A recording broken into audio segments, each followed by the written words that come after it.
Good morning student. मैं ऋषभ जैन आपका engineers बक YouTube channel पर हार्दिक स्वागत करता हूं। जैसे कि हमने प्रीवियस क्लास के अंदर क्या पढ़ा था, प्रीवियस क्लास के अंदर हमने माइल्ड स्टील कर्व को पढ़ा था और डिफरेंट टाइप्स के मटेरियल के भी हमने क्या पढ़ा था, उसके भी कर्व को पढ़ा था। डिफरेंट टाइप के मटेरियल के स्ट्रेस स्ट्रेन कर्व को पढ़ा था एंड देन हमने डिफरेंट ग्रेड के स्टील के भी क्या पढ़ा था, हमने उसके कर्व को पढ़ा था, जिसके अंदर स्ट्रेस स्ट्रेन कर्व को हमने ड्रॉ किया था। आज की जो क्लास होने जा रही है वो भी कर्व के ऊपर ही है, जो कि हमें कर्व के अंदर जो हमें कुछ पॉइंट और मिलेंगे। जैसे कि कुछ पॉइंट हो सकते हैं, जैसे हमें एक प्रूफ स्ट्रेस की जरूरत पड़ेगी। किसकी जरूरत पड़ेगी? जिसमें हमारी फर्स्ट जो है हमारा प्रूफ स्ट्रेस।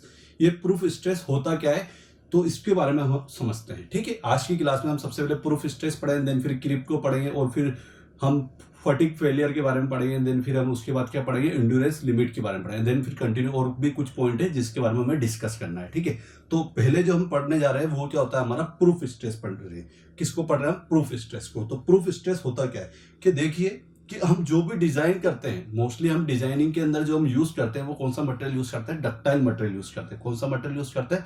डक्टाइल मटेरियल को यूज किया जाता है। अब जो डक्टाइल मटेरियल जो हम यूज कर रहे हैं, तो उसके अंदर क्या होता है, बहुत से डक्टाइल मटेरियल ऐसे होते हैं जो कि अपने यील्डिंग पॉइंट को शो नहीं करते हैं। जैसे कि मैं बताता हूं आपको। ठीक है, पहली बात तो ये प्रूफ स्ट्रेस किसके लिए डिस्कस करते हैं हम? Ductile material. कौन सा मटेरियल होना चाहिए? डक्टाइल मटेरियल होता है। ठीक है, अब आप बोलो सर डक्टाइल मटेरियल कैसे?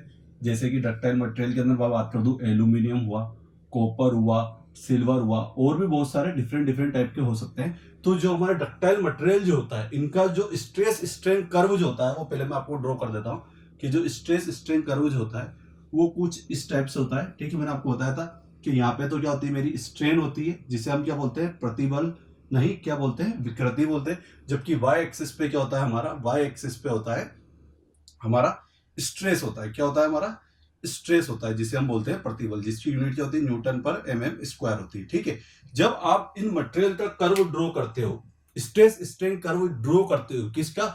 डक्टाइल मटेरियल का यदि आप कर्व ड्रॉ करते हो तो इनका जो कर्व होता है वो पहले तो कुछ लीनियर होता है, फिर देन नॉन लीनियर होता है। और यहाँ पे हमें क्या होता है कि हमें यहाँ पे यील्ड पॉइंट शो नहीं हो पाता है, यील्ड पॉइंट पता नहीं हो पाता है। ठीक है, और यदि आपको यील्ड पॉइंट को कैलकुलेट करना है तो हम इसको इस प्रूफ स्ट्रेस के माध्यम से, प्रूफ स्ट्रेस के थ्रू हम क्या करते हैं, कैलकुलेट करते हैं। किसके अंदर? डक्टाइल मटेरियल के अंदर।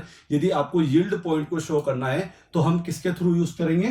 प्रूफ स्ट्रेस के थ्रू अपन निकाल के बताएंगे कि प्रूफ स्ट्रेस के थ्रू देखो हम कैसे निकाल के बताते हैं। ठीक है, तो अब हम देखते हैं कि इसके अंदर क्या करते हैं। हम एक परमानेंट प्लास्टिक स्ट्रेन लेते हैं। क्या लेते हैं हम? परमानेंट प्लास्टिक स्ट्रेन लेते हैं। क्या लेते हैं? Permanent plastic strain. ठीक है, बहुत इंपॉर्टेंट है ना, आपसे पूछ सकता है ऑब्जेक्टिव। परमानेंट प्लास्टिक स्ट्रेन जो होती है वो हम कितना लेते हैं? 0.2% लेते हैं। कितना लेते हैं हम? 0.2% की हम क्या लेते हैं? प्लास्टिक स्ट्रेन लेते हैं। देखिए मैं इस कर्व के अंदर ड्रॉ करता हूं। मान लीजिए ये मेरी 0.2% की जो प्रूफ स्ट्रेन, जो हमारी परमानेंट प्लास्टिक स्ट्रेन है वो कितनी है? 0.2%। तो मैंने यहाँ पे शो कर दिया कि 0.2% की क्या है, हमारी स्ट्रेन है। और स्ट्रेन के अंदर ड्रॉ किया क्योंकि ये हमारी एक्स डायरेक्शन में क्या हमारी स्ट्रेन है, तो 0.2% हमने यहाँ पे डिनोट कर दिया। अब देन हम क्या करना है, हमें पैरेलल, जैसे हमारा कर्व ड्रॉ हो रहा है उसी के अकॉर्डिंग पैरेलल मुझे किसको एक लाइन को ड्रॉ करना है। तो मैं इस लाइन को ड्रॉ करते हुए चलता हूं। ठीक है, और ये लाइन जिस पॉइंट पे जाके मीट होगी वो पॉइंट कहलाएगा आपका प्रूफ पॉइंट। क्या पॉइंट कहलाएगा? वो आपका प्रूफ पॉइंट कहलाएगा। क्या पॉइंट कहलाएगा? आपका प्रूफ पॉइंट कहलाएगा। क्या कहलाएगा? वो आपका प्रूफ पॉइंट। और यदि आप इसको यदि यहां पे देखोगे, इसके वाई एक्सिस पे देखोगे, तो यहां पे आपको कौन सी स्ट्रेस मिलेगी? ये स्ट्रेस मिलेगी आपको, प्रूफ स्ट्रेस मिलेगी। कौन सी स्ट्रेस मिलेगी? प्रूफ स्ट्रेस मिलेगी। कौन सी स्ट्रेस मिलेगी? प्रूफ स्ट्रेस आपको मिलेगी। ठीक है, तो एक चीज तो अपन ने होगी, यही चीज क्या होती है आपकी? प्रूफ स्ट्रेस होती है। ठीक है, और जो प्रूफ स्ट्रेस होती है इसी को हम क्या बोलेंगे? इसी को हम डिजाइन स्ट्रेस भी बोलेंगे। कौन सी स्ट्रेस बोलेंगे? इसी को हम क्या बोलेंगे? डिजाइन स्ट्रेस भी बोलेंगे। क्या बोलेंगे? डिजाइन स्ट्रेस भी बोलेंगे, या फिर इसी को हम ही यील्ड स्ट्रेस भी बोलेंगे, क्योंकि हमें यील्ड पॉइंट तो निकालना है, हमें यील्ड स्ट्रेस को फाइंड आउट करनी थी। कौन से मटेरियल में? डक्टाइल मटेरियल में। यदि हमें यील्ड स्ट्रेस कैलकुलेट करनी है और हमें वहां पे यील्ड पॉइंट हमें शो नहीं हो रहा है, तो हम क्या करेंगे? प्रूफ स्ट्रेस के माध्यम से। और प्रूफ स्ट्रेस के अंदर क्या करना है आपको? परमानेंट प्लास्टिक स्ट्रेंथ कितना परसेंट लेना है आपको, 0.1 to 0.2% लेते हैं, तो हम मैंने यहाँ पे 0.2% बोला आपको, 0.2% हमने क्या ले लिया, स्ट्रेन ले लिया। देन इसके पैरेलल ही, इस कर्व के पैरेलल ही मैंने एक लाइन ड्रॉ करी, और ये जिस पॉइंट पे जो हमारे कर्व पे मीट हुई है उस पॉइंट को हमने प्रूफ पॉइंट बोला। उस पॉइंट पे जो हमें स्ट्रेस मिली है वाई एक्सिस पे, वो कौन सी स्ट्रेस कहलाएगी, हमारी प्रूफ स्ट्रेस कहलाएगी, जिसे ही हम कौन सी स्ट्रेस बोलेंगे, डिजाइन स्ट्रेस बोलेंगे, या फिर इसी को हम क्या बोलेंगे, यील्ड स्ट्रेस बोलेंगे। क्या बोलेंगे, यील्ड स्ट्रेस बोलेंगे। ठीक है, तो इस तरह से हम different material, different ductile material जो कि आपके यील्ड पॉइंट को शो नहीं करेंगे, उसका हम यील्ड पॉइंट कैलकुलेट कर सकते हैं। और ठीक है, इसको कौन सा मेथड बोलते हैं, हम ऑफसेट मेथड के थ्रू सोल्व कर रहे हैं। कौन से मेथड के थ्रू सोल्व कर रहे हैं, ऑफसेट मेथड के थ्रू। याद रखना, आपने किस मेथड के थ्रू सोल्व किया इसे, ऑफसेट मेथड के थ्रू। ठीक है, यहाँ पे नहीं नजर आ रहा होगा आपको, तो मैं ऊपर लिख देता हूं, कौन सा मेथड के थ्रू सोल्व किया आपने, ऑफसेट मेथड के थ्रू। ठीक है, तो आपने क्या किया है, ऑफसेट मेथड के थ्रू आपने प्रूफ स्ट्रेस को कैलकुलेट किया है। और प्रूफ स्ट्रेस ही आपकी कौन सी स्ट्रेस कहलाती है, डिजाइन स्ट्रेस कहलाती है, या फिर यही आपकी क्या कहलाती है, आपकी यील्ड स्ट्रेस कहलाती है। तो ये आपको कंप्लीट हो गया है, ये आपको समझ में आ गया होगा कि प्रूफ स्ट्रेस क्या होती है। बहुत सारे ऐसे डक्टाइल मटेरियल होते हैं जो कि हमारी यील्ड स्ट्रेस को शो नहीं करते हैं, और यदि हमें उसकी यील्ड स्ट्रेस को कैलकुलेट करना है स्ट्रेस स्ट्रेन कर्व पे, तो आप क्या करोगे, ऑफसेट मेथड का यूज करोगे। ऑफसेट मेथड के अंदर क्या होता है कि हम जो प्लास्टिक, परमानेंट प्लास्टिक डिफॉर्म जो होते हैं, परमानेंट प्लास्टिक स्ट्रेन जो लेते हैं हम, वो कितना लेते हैं, 0.2% लेते हैं। और 0.2% से हम क्या करते हैं, एक ऑफसेट ड्रॉ करते हैं जो कि सेम पैरेलल होता है, जो कि हमारा इनिशियल कर्व। इनिशियल कर्व कौन सा, ये ब्लू लाइन जो है हमारा इनिशियल कर्व, इसके पैरेलल हमने एक लाइन ड्रॉ करी। और ये दोनों जो जिस पॉइंट पे मीट हुई है, जिस पॉइंट पे मीट हुई है, वो क्या कहलाएगी, हमारी प्रूफ पॉइंट कहलाएगा। और उस पॉइंट पे जो वाई एक्सिस पे जो आपको स्ट्रेस मिलेगी, वही स्ट्रेस क्या कहलाएगी, आपकी प्रूफ स्ट्रेस कहलाएगी। और इसी प्रूफ स्ट्रेस को हम क्या बोलते हैं, डिजाइन स्ट्रेस बोलते हैं, या फिर कौन सी स्ट्रेस बोलते हैं, यील्ड स्ट्रेस बोलते हैं, पराभव। इसे यील्ड स्ट्रेस को हम क्या बोलते हैं, पराभव प्रतिबल बोलते हैं। डिजाइन जो कि हम आगे जितना भी स्ट्रक्चर डिजाइन करते हैं, वो डिजाइन स्ट्रेस हमारी ये होती है। तो ये तो हमारी कंप्लीट होगी कि जो हमारी प्रूफ स्ट्रेस होती है वो क्या होती है। अब मैं आपको सेकंड डेफिनेशन बताता हूं। ठीक है, वो है हमारी क्रिप की। किसकी, हमारी क्रिप की। तो इसे नोट डाउन कर लो आप। ठीक है, इसे नोट डाउन कर सकते हो, स्क्रीनशॉट भी ले सकते हो चाहो तो आप भले। ठीक है, अब नेक्स्ट हम बात करते हैं क्रिप की। किसकी बात करते हैं, क्रिप के बारे में बात करते हैं। क्रिप होता क्या है, सबसे पहले हम क्रिप को समझ लेते हैं। किसको पढ़ना है, अब हमें पढ़ना है क्रिप को पढ़ना है। क्रिप होता क्या है, ठीक है, देखते हैं हम क्रिप। ठीक है, क्रिप। ठीक है, क्रिप को मैं आप बहुत एक अच्छे से एग्जांपल से समझाते हैं। ठीक है, फॉर एग्जांपल अपन मान लेते हैं क्रिप को पढ़ना है हमें, पर उससे पहले मैं एक एग्जांपल के थ्रू इसे समझ रहे हैं। जैसे मान लीजिए एक मेरी ये क्या है, एक सरफेस है, और यहाँ पे मैंने क्या कर दिया है, दो स्प्रिंग को अटैच कर दिया है। ठीक है, एक तो ये रही मेरी स्प्रिंग, ठीक है, और एक स्प्रिंग ये रही। ठीक है, अब क्या हुआ है कि इसका यूनिट वेट जो है, या इसका जो सेल वेट है और जो स्ट्रेंथ है, वो इसकी बेटर है। ठीक है, इसकी जो स्ट्रेंथ वो बेटर है, और इसका यूनिट वेट कम है। ठीक है, जबकि इसके बारे में बात करूं तो इसका यूनिट वेट ज्यादा है। ठीक है, और लोडिंग जो है वो कांस्टेंट लोडिंग है। अभी मैं इसके ऊपर कोई भी फोर्स अप्लाई कर दीजिए, यदि मैं फॉर एग्जांपल मान लूं, यदि मैं यहाँ पे कोई फोर्स को अप्लाई करता हूं, किसको अप्लाई करता हूं, कोई फोर्स को अप्लाई करता हूं, तो ये क्या हो जाएगा, डिफॉर्म होती है, इलास्टिक डिफॉर्म होगा। और यदि मैंने कुछ और ज्यादा फोर्स को अप्लाई किया तो क्या हो जाएगा, वो प्लास्टिक डिफॉर्मेशन चल जाए। सेम इसी भी यहाँ पे भी क्या होगा कि यदि मैं कोई लोड को अप्लाई करता हूं तो क्या होता जाएगा, इसमें डिफॉर्मेशन होता जाएगा। ठीक है, अभी मैं टाइम t इक्वल टू 0 ले लेता हूं, और यहाँ पे भी t इक्वल टू 0। यहाँ पे दोनों क्या है, एकदम अपनी ओरिजिनल पोजीशन पे। लेकिन कुछ टाइम बाद, और मैं इसके ऊपर कोई लोड अप्लाई नहीं कर रहा हूं, और कुछ टाइम बाद कांस्टेंट लोडिंग जो कि क्या है, इसका खुद का सेल वेट है, कुछ टाइम बाद इसके अंदर जो डिफॉर्मेशन आता है वो मैं आपको बताता हूं। उसके अंदर डिफॉर्मेशन क्या आता है, ठीक है, ये हमारा टाइम जैसे 1 मिनट बाद आया, जैसे फॉर एग्जांपल t1 पे आया। ठीक है, 1 पे आया। ठीक है, और कुछ टाइम बाद फिर वापस से डिफॉर्मेशन देखा तो वो t2 पे इतना आ गया, जबकि यहाँ पे कोई भी डिफॉर्मेशन नहीं आया। यहाँ पे कोई भी डिफॉर्मेशन नहीं आया, इस फर्स्ट वाली पे कोई भी डिफॉर्मेशन नहीं आया है, जबकि यहाँ पे टाइम के साथ साथ क्या होता जा रहा है, कंटिन्यूअस डिफॉर्मेशन होता जा रहा है, वो भी कौन से वेट से, कांस्टेंट वेट से। तो हम यहां से इसे समझ सकते हैं कि क्रिप जो है वो क्या होता है, एक तो टाइम डिपेंडेंट होता है। जैसे जैसे टाइम बढ़ता जाएगा, जैसे जैसे टाइम बढ़ता जाएगा, वैसे वैसे आपका क्या होगा, डिफॉर्मेशन बढ़ता जाएगा। पहली बात तो ये बात होगी। दूसरी चीज होगी कि यहाँ पे जो लोडिंग होगी वो कौन सी होगी, कांस्टेंट लोडिंग होगी। कौन सी लोडिंग होगी, कांस्टेंट लोडिंग होगी। देखो मैं यहाँ पे कोई वेट नहीं लगा रहा हूँ, जो इसका खुद का सेल वेट है उसी के ऊपर, उसी के थ्रू क्या होता जा रहा है, इसमें डिफॉर्मेशन होता जा रहा है। तो मैं क्या बात बोल रहा हूँ कि जो हमारा क्रीप होता है, एक तो क्या होता है टाइम डिपेंडेंट होता है। तो पहली वर्ड तो अपन पढ़ लेते हैं कि जो हमारा क्रीप होता है वो क्या होता है, हमारा टाइम डिपेंडेंट होता है, डिपेंडेंट होता है। ठीक है, पहली बात तो टाइम डिपेंडेंट होता है। दूसरी चीज हो रही कि यहाँ पे जो लोडिंग होती है वो क्या होती है, कांस्टेंट होती है। आप उसके अंदर चेंज नहीं करोगे कि आप कुछ टाइम बाद फिर आप इससे, मैं यहाँ पे कोई भी लोड अप्लाई नहीं कर रहा हूँ, ये तो अपने खुद के सेल्फ वेट से क्या होती जा रही है, डिफॉर्म होती जा रही है। तो यहाँ पे जो लोडिंग होगी वो क्या होगी, हमारी कांस्टेंट लोडिंग होगी। कौन सी लोडिंग होगी, कांस्टेंट लोडिंग है। ठीक है, और जो डिफॉर्मेशन जो होता जा रहा है, क्या जो डिफॉर्मेशन जो होता जा रहा है वो कैसा होता जा रहा है, कंटिन्यू डिफॉर्मेशन होता जा रहा है। कैसा होता जा रहा है, कंटिन्यू। इसके अंदर क्या होता जा रहा है, डिफॉर्मेशन होता जा रहा है। तो मैं यहां पे लिख सकता हूं कि क्या होता जा रहा है, कंटिन्यू डिफॉर्मेशन।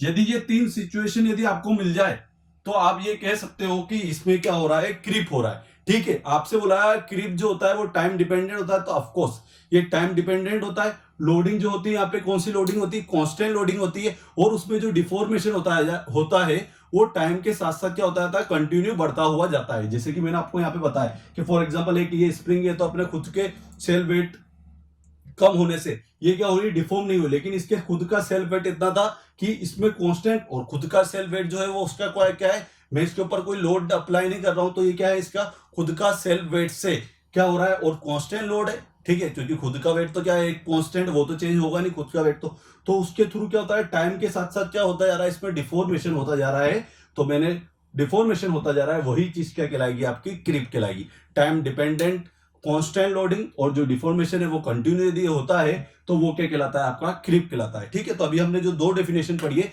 इसके अंदर हमने किस किस को पढ़ा, एक तो पढ़ा है हमने किसको, पहला जो पढ़ा है वो हमने प्रूफ स्ट्रेस को पढ़ा है, और जो सेकंडली जो हमने पढ़ा है वो किसको पढ़ा है, क्रीप को पढ़ा है। अब आगे की जो दो डेफिनेशन है वो हम कौन कौन सी पढ़ेंगे, एक तो पढ़ेंगे अपन फटिग को पढ़ेंगे, और एक पढ़ेंगे किसको, एंड्योरेंस लिमिट को पढ़ेंगे। किसको पढ़ेंगे, एक तो फटिग को पढ़ेंगे और एक एंड्योरेंस लिमिट को पढ़ेंगे, देन फिर अपन आगे चलते जाएंगे।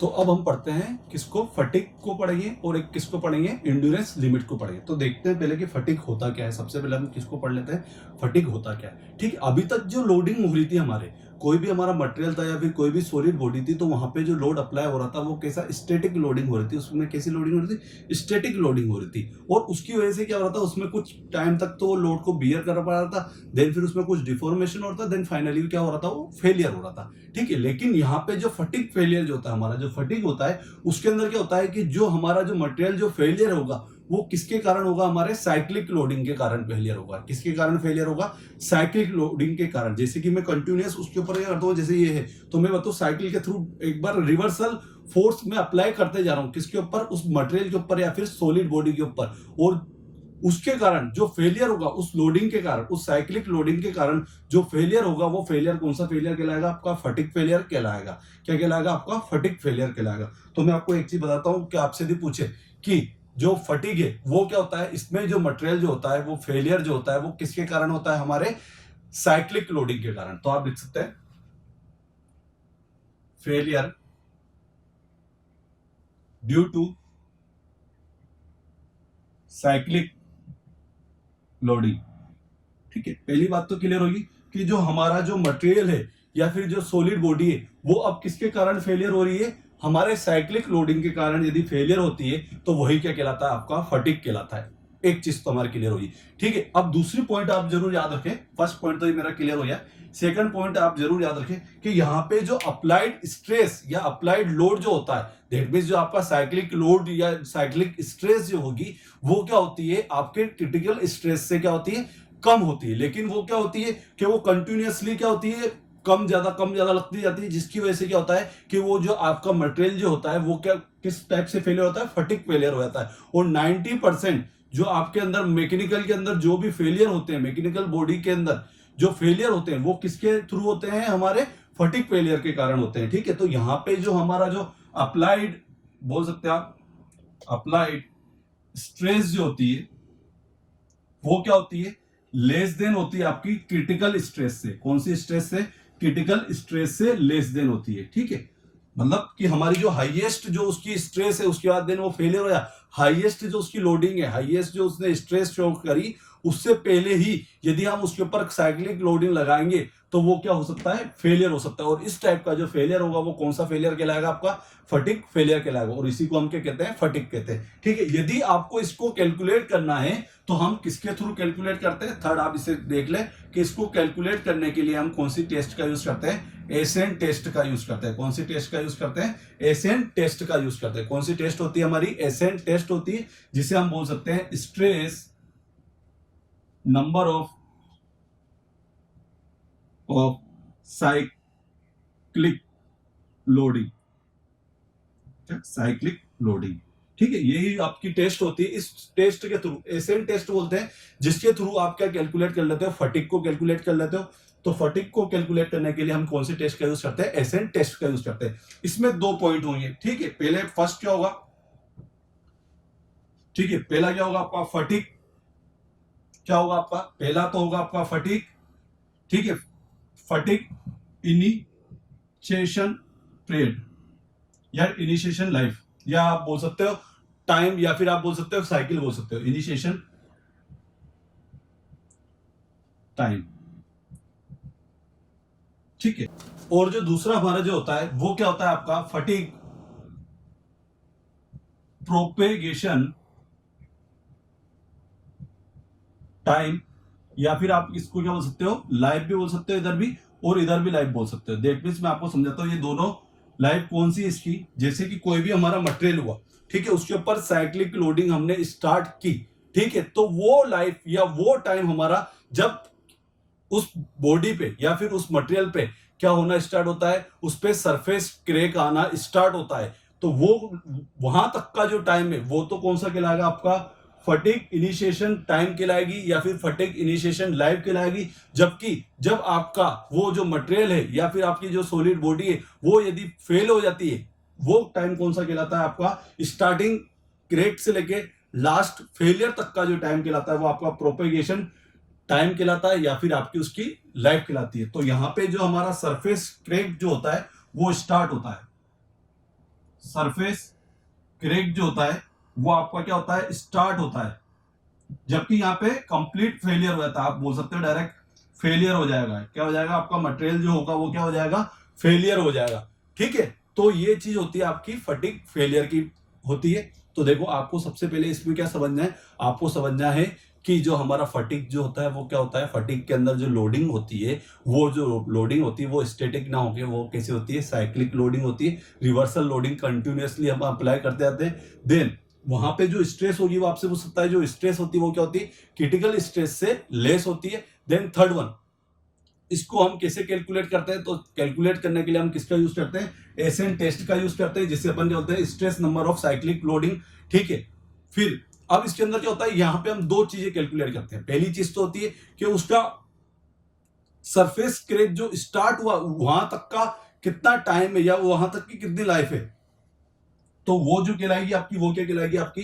फटिग इनिशिएशन टाइम कहलाएगा। जबकि जहां पे हमारा जो फेलियर, जो हमारा मटेरियल है वो कंप्लीटली फेलियर हो जाएगा, तो वो क्या कहलाएगा आपका? फटिग प्रोपेगेशन लाइफ या फेलियर कहलाएगा, ठीक है। और यहाँ पे क्या होगा हमारा? वो पूरा कंप्लीट तरीके से फेल हो जाएगा, ठीक है। अब आपको यदि इसका प्रिवेंशन करना है, यदि आपको फटिग फेलियर से प्रिवेंट होना है कि हमारा जो मटेरियल है या हमारी जो सॉलिड बॉडी है वो क्या हो? वो फेलियर ना हो। कौन सी किस तरीके से? फटिग फेलियर के थ्रू यदि फेलियर ना हो तो उसको प्रिवेंट करने के लिए हम क्या करते हैं? एक चीज पढ़ते हैं, और वो चीज होती है हमारी इंड्योरेंस लिमिट। क्या होती है हमारी? Endurance limit. तो नेक्स्ट हम क्या पढ़ने जा रहे हैं? इंड्योरेंस लिमिट के बारे में पढ़ेंगे, जो कि किसको प्रिवेंट करेगी? हमारे फटिग फेलियर को क्या करेगी? प्रिवेंट करेगी। तो आप सबसे पहले इसको नोट डाउन कर लो। इंड्योरेंस लिमिट के बारे में बात करते हैं, ठीक है।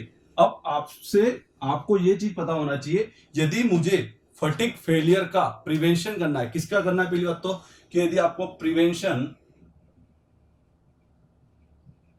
ऑफ फटिग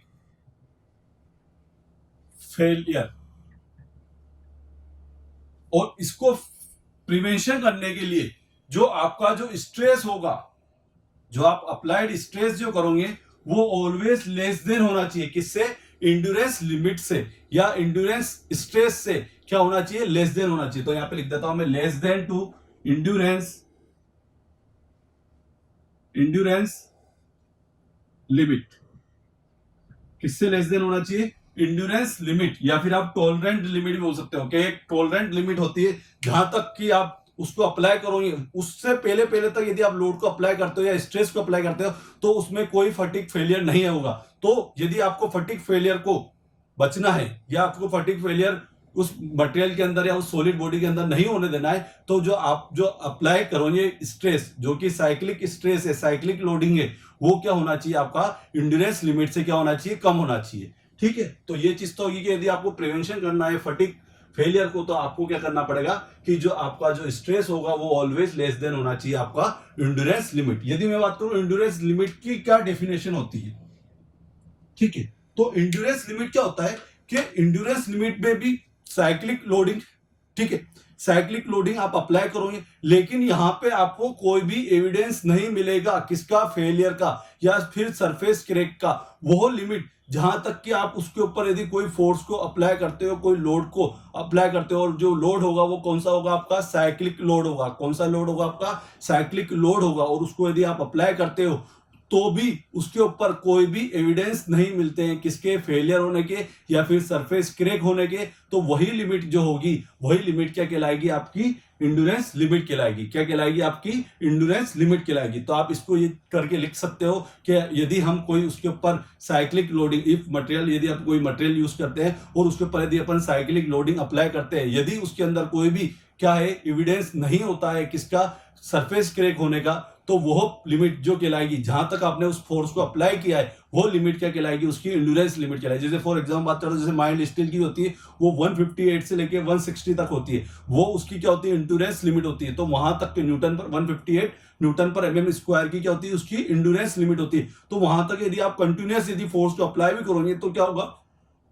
उसके अंदर कोई परमानेंट डिफॉर्मेशन नहीं होगा, ना ही वो स्टील क्या होगा? फेल होगा। आप भले उसके ऊपर कितना भी साइक्लिक लोडिंग लगा दो तो भी क्या नहीं होगा? वो फेलियर नहीं होगा। तो हम इसको इंड्योरेंस लिमिट को लिख लेते हैं। इंड्योरेंस लिमिट जो होती है वो आप इसे टॉलरेंट लिमिट भी बोल सकते हो। एक तरह से सहन करने की जो क्षमता होती है वो चीज होती है। कोई भी मटेरियल की क्या होती है? एक सहन करने, जैसे बोर्ड है तो इसके ऊपर क्या हो सकता है? मैं फोर्स लगा रहा हूँ, तो एक सहन करने की इसकी क्षमता है। मैं फोर्स लगाते जा रहा हूँ, लोड लगाते जा रहा हूँ, कंटिन्यूअसली इसके ऊपर फोर्स लगाते जा रहा हूँ, तो एक लिमिट तक क्या करेगा? इस फोर्स को क्या कर रहा है? एब्जॉर्ब कर लेगा, मेरे इस फोर्स को, फेलियर नहीं होने देगा अपने आप को। ठीक है, लेकिन क्या हुआ? मैंने यदि इंड्योरेंस लिमिट से ज्यादा यदि मैंने 0.1 भी यदि उसके ऊपर यदि ज्यादा फोर्स को अप्लाई कर दिया, देन फिर क्या हो जाएगा? ये मेरा फेलियर हो जाएगा। ये जो मेरा मटेरियल है या फिर ये मेरी जो सॉलिड बॉडी है, ये क्या हो जाएगी? मेरी फेलियर हो जाएगी। तो इंड्योरेंस लिमिट के अंदर होता है, if we apply cyclic loading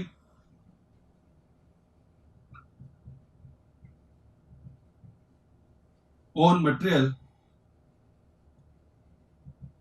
if no evidence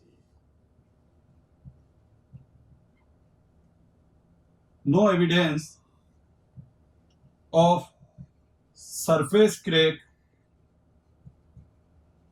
this property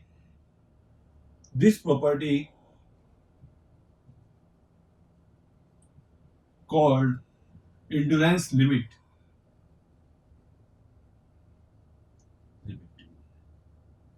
this property called endurance limit.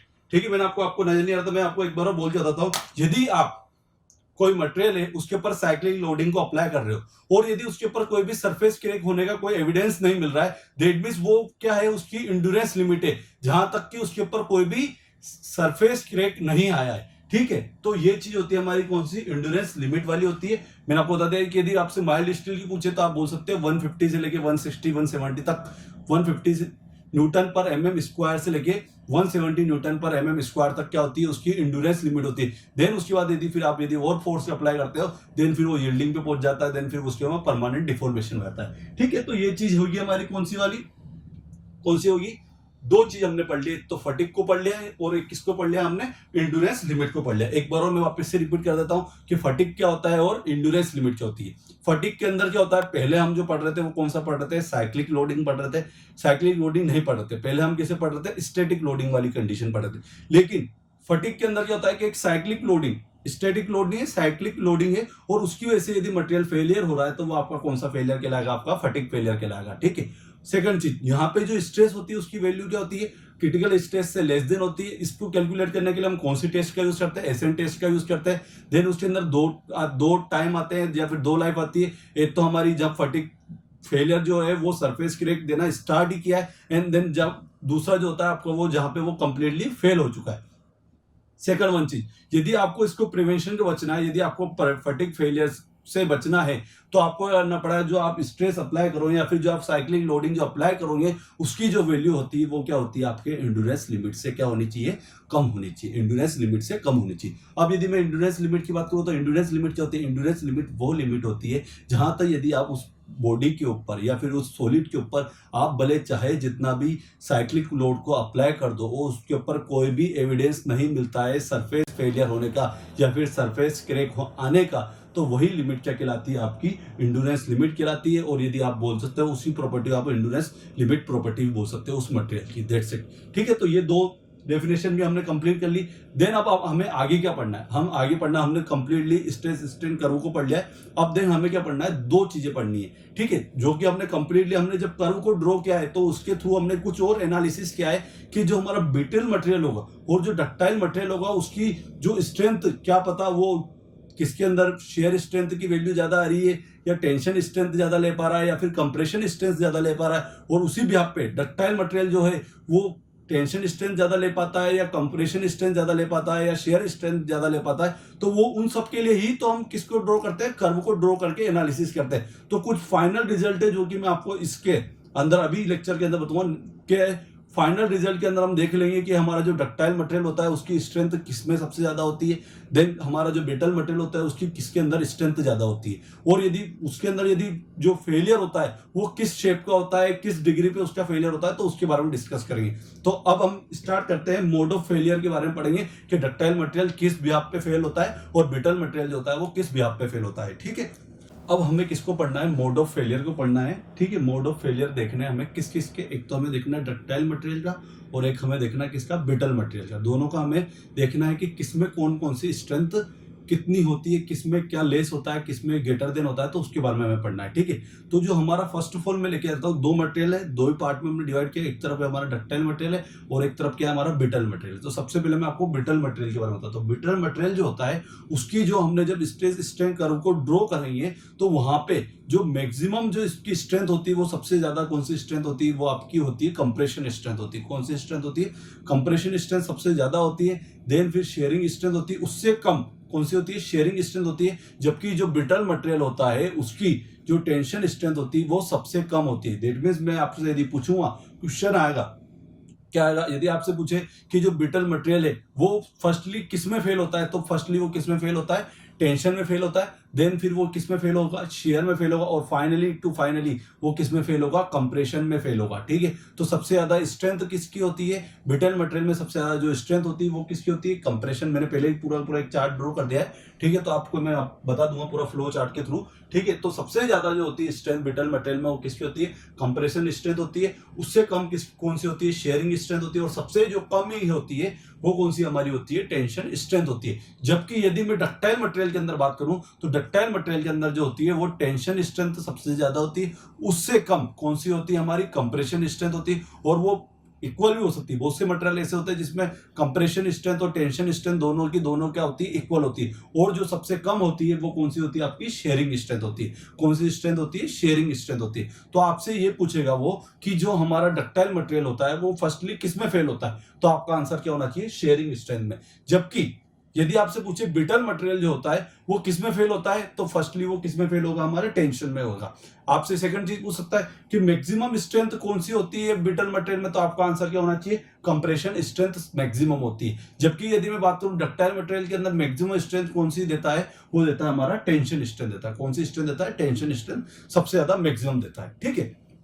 अब मैं करता हूं कि फोर्स को अप्लाई करके आता हूं। एक बार तो मैंने क्या किया, डक्टाइल मटेरियल पे टेंशन फोर्स को अप्लाई किया, एंड देन फिर मैंने क्या किया, डक्टाइल मटेरियल पे कंप्रेशन फोर्स को अप्लाई किया।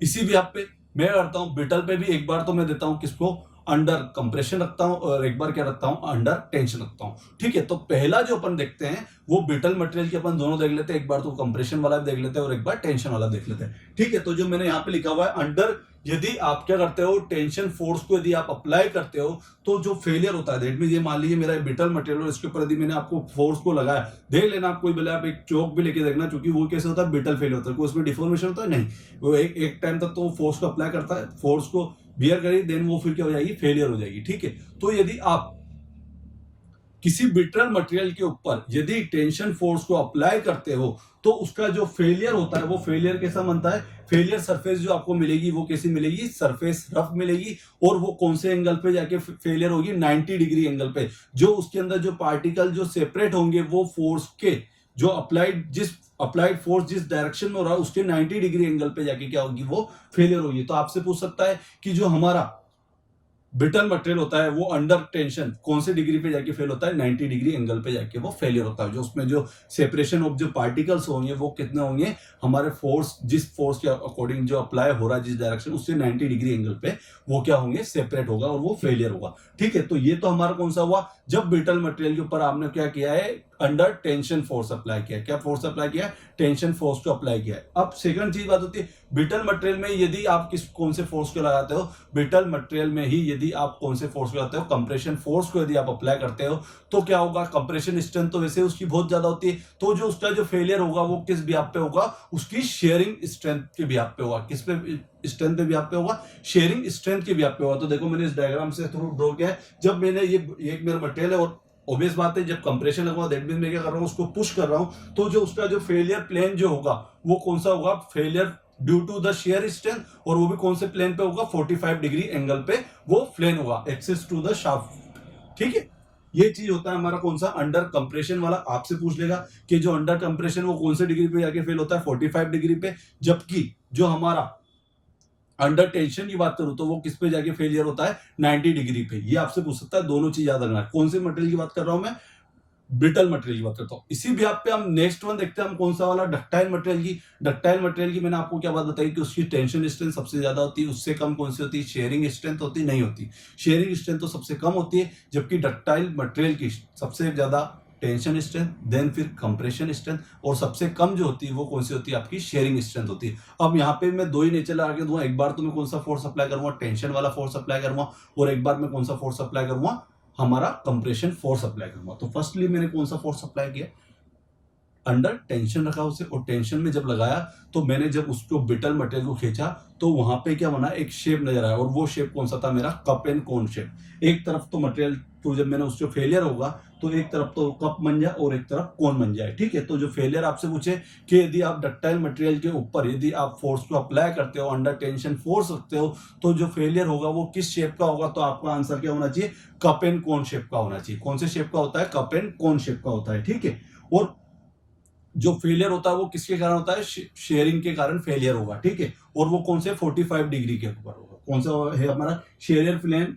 ठीक है, shear plane of failure 45 degree पे। ठीक है, सेकंड वन बात करूं, यदि मैं ब्रिटल मटेरियल पे नहीं, डक्टाइल मटेरियल पे यदि मैं किसको अप्लाई करता हूं, कंप्रेशन फोर्स को यदि मैं अप्लाई करता हूं, तो कंप्रेशन फोर्स की वजह से क्या होगा, उसके अंदर जो फेलियर होगा वो कौन से डिग्री पे फेलियर होगा, 90 डिग्री पे फेलियर होगा।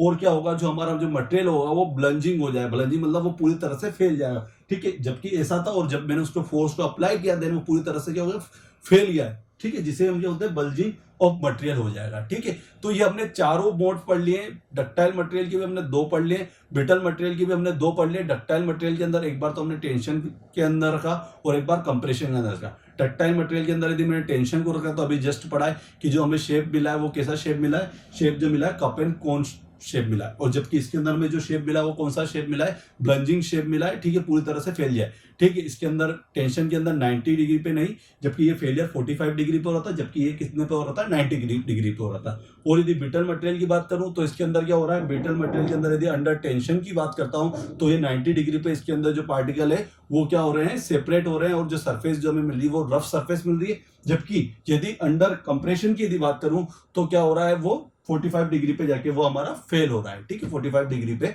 जाके फेल हो रहा है, वो भी शेयरिंग के अंदर, ठीक है। दूसरी चीज बात करूं ब्रिटल मटेरियल की, यदि सबसे ज्यादा स्ट्रेंथ कौन सी होती है तो आप बताओगे कंप्रेशन स्ट्रेंथ सबसे ज्यादा होती है, और सबसे कम स्ट्रेंथ कौन सी होती है तो आप बोलोगे टेंशन स्ट्रेंथ होती है। जबकि हमारा डक्टाइल मटेरियल जो होता है उसमें सबसे ज्यादा स्ट्रेंथ किसकी होती है, टेंशन की भी होती है और कंप्रेशन। बहुत सारे मटेरियल ऐसे होते हैं दोनों में इक्वली होता है, इसलिए मैंने इक्वल का भी साइन लगाया। जबकि या फिर अपन माने तो सबसे ज्यादा किसकी होती है, टेंशन स्ट्रेंथ होती है, और सबसे कम स्ट्रेंथ किसकी होती है, शेयर की होती है। इसी के अपोजिट आप ये भी बोल सकते हो कि जो डक्टाइल मटेरियल होता है वो फेल किस में होता है, शेयर में फेल होता है। जिसमें स्ट्रेंथ कम होगी ऑब्वियसली बात है फेलियर उसमें होगा। और जो हमारा ब्रिटल मटेरियल जो होगा वो किस में फेल होता है, ब्रिटल मटेरियल जो होता है वो आपका टेंशन के अंदर फेल होता है, ठीक है। तो मैंने आपको सारे दोनों ही मटेरियल की मैंने आपको मोड ऑफ फेलियर को आपको कंप्लीट करा दिया, ठीक है। एक और चीज हो सकती है कि अभी तो मैंने आपको ये कंप्रेशन, टेंशन और शेयरिंग की बात करी। अब फोर्थ वन एक चीज हो सकती है, जब यदि उसके ऊपर यदि मैं डक्टाइल मटेरियल के ऊपर और ब्रिटल मटेरियल के ऊपर टॉर्क को अप्लाई करूंगा तो उसमें फेलियर प्लेन हमें कैसा मिलता है वो हमें देखना है। तो फेलियर प्लेन वाली जो बात है वो हम जब टोर्शन चैप्टर पढ़े तो वहां पे हम देख लेंगे कि यदि आप डक्टाइल मटेरियल के ऊपर क्या करते हो, यदि आप टॉर्क को अप्लाई करते हो तो उसका फेलियर प्लेन कैसा मिलता है, जबकि ब्रिटल मटेरियल के ऊपर यदि आप अप्लाई करोगे तो आपको फेलियर प्लेन कैसा मिलेगा, तो वो हम उस चैप्टर के अंदर डिस्कस करेंगे। यहाँ पे तो आपको सिंपल सी बात याद रखनी है, यदि मेरा मटेरियल ब्रिटल मटेरियल है तो उसके अंदर यदि टेंशन में रखूंगा तो कितने पे, 90 डिग्री पे फेल होगा। जबकि यदि वो कंप्रेशन में रहेगा तो वो कितने पे होगा, 45 डिग्री पे होगा। कौन से पे होगा, 45 डिग्री पे होगा। जबकि इधर पे बात करूं डक्टाइल मटेरियल के अंदर, यदि मैंने उसको किस में रखा है, टेंशन में रखा है, तो टेंशन में कितने पे हुआ है, 45 डिग्री पे हुआ है। जबकि यदि मैंने अंडर कंप्रेशन में रखा है तो वो किस में जाके फेल हुआ है, हमारे 90 डिग्री के पे फेल हुआ है, ठीक है। तो ये एक हमारा कंप्लीट आज के लेक्चर में हमने क्या क्या पढ़ा है, हमने पढ़ा है सबसे पहले हमने किसको पढ़ा था, सबसे पहले हमने पढ़ा था प्रूफ स्ट्रेस को पढ़ा था। देन फिर हमने किसको पढ़ा है, देन हमने पढ़ा है फटीग को पढ़ा है, ठीक है, और क्रिप को भी पढ़ा है, एंड्योरेंस लिमिट को भी पढ़ा है, और मोड ऑफ फेलियर को हमने कंप्लीट कर लिया। अब जो हमारी जो आने वाली जो नेक्स्ट क्लास होगी उसके अंदर हम क्या पढ़ेंगे, इलास्टिक कांस्टेंट को पढ़ेंगे। किसको पढ़ेंगे, इलास्टिक कांस्टेंट, जो कि क्या क्या होते हैं हमारा इलास्टिक कांस्टेंट। एक होता है मॉडुलस ऑफ इलास्टिसिटी को पढ़ेंगे, एक होता है हमारा मॉडुलस ऑफ रिजिडिटी को पढ़ेंगे, ठीक है, एक होता है हमारा बल्क मॉडुलस को पढ़ेंगे, और एक और फोर्थ वन कौन सा होता है हमारा, पॉइजन रेशियो को हमें पढ़ना है, ठीक है। सेकंड वन चीज, ठीक है, सेकंड वन चीज उसके बाद हमें किसको पढ़ना है, उसके बाद हमें डिफरेंट साइज एंड शेप की क्या लेंगे हम, स्टील रोड को लेंगे, या फिर हमारे डिफरेंट साइज एंड शेप के क्या हो सकती है, डिफरेंट मटेरियल की हमारी रोड हो सकती है, और उसके ऊपर हम क्या फोर्स को अप्लाई करेंगे, और उसके ऊपर हम क्या कैलकुलेट करना सीखेंगे, डिफॉर्मेशन, डिफ्लेक्शन। बात एक ही, डिफॉर्मेशन हुआ, डिफ्लेक्शन हुआ, एक्सटेंशन हुआ, या कॉन्ट्रैक्शन हुआ, इलोंगेशन हुआ, उसको हम कैलकुलेट करना सीखेंगे, ठीक है। तो आज के लेक्चर को अपन यहीं पे एंड करते हैं। गुड बाय, ठीक है। और आप हमारे चैनल को लाइक करें, शेयर करें, सब्सक्राइब करें। यदि आपके कोई डाउट आते हैं तो आप क्या कीजिए, आप कमेंट बॉक्स पे डालिए, हम आपके जो क्वेश्चंस होंगे उसका आंसर जरूर देंगे, ठीक है। जय हिंद, जय भारत।